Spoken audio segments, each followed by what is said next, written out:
warahmatullahi wabarakatuh. Selamat pagi, atau kapanpun kamu mendengarkan podcast ini. Dimanapun dan dalam kegiatan apapun kamu mendengarkan podcast Ngegas Ngeomongin Tugas. Woi! Semoga aku, kamu, dan kita semua dalam keadaan sehat dan kondusif belajar. Hari ini aku nggak sendirian. Aku ditemenin beberapa teman. Itu ada Cindy, Halo, ada Vivi, Hai. dan ada Nawi. Salam kenal. kira-kira apa nih yang bakal kita bahas hari ini?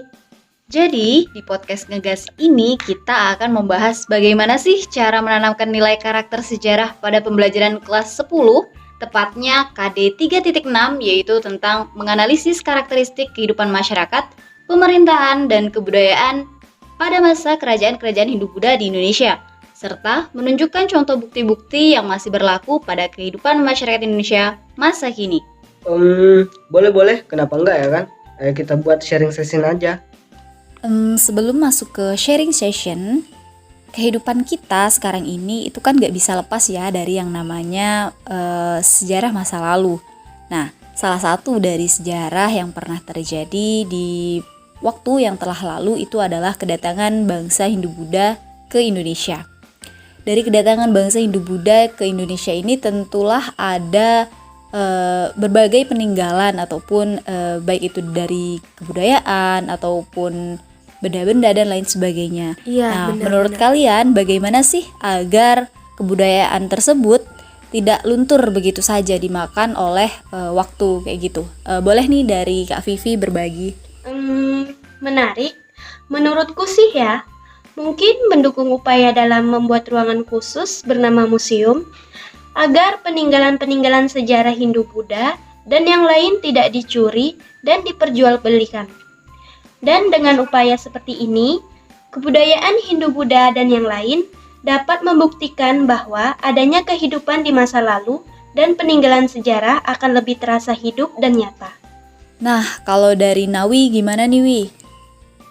Menurutku sih ya, kalau kita lagi pergi jalan-jalan atau tamasya ke suatu candi ya kan, itu kita bisa turut dengan menjaga kebersihan dan keutuhan bangunannya, serta menaati peraturan dan tata tertib yang berlaku di sana. Itu sih menurutku.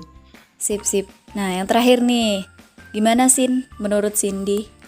Kalau menurut aku sih, dengan kita ikut serta dalam melestarikan peninggalan-peninggalan sejarah yang ada, dengan tidak merusaknya, itu sudah termasuk dalam menjaga kebudayaan dan peninggalan-peninggalan sejarah yang ada.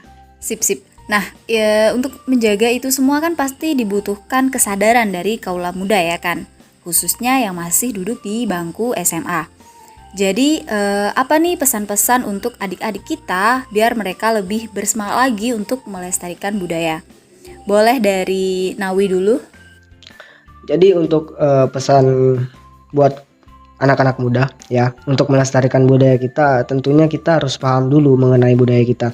Gimana cara memahaminya? Ya kita harus mempelajari budaya itu sendiri. Contohnya mencari tahu tentang budaya-budaya kita, ikut kegiatan pelestariannya ataupun gabung komunitas pecinta budaya itu sendiri.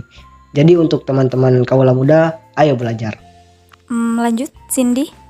Kalau kita ulas kembali tentang pengaruh Hindu-Buddha di Indonesia, salah satunya kan dikenal dengan sistem kasta.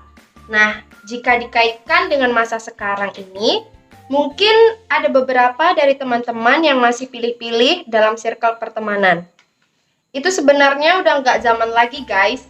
Dengan hilangnya sistem kasta semenjak masuknya Islam, kita bisa belajar bahwa kita semua itu sama.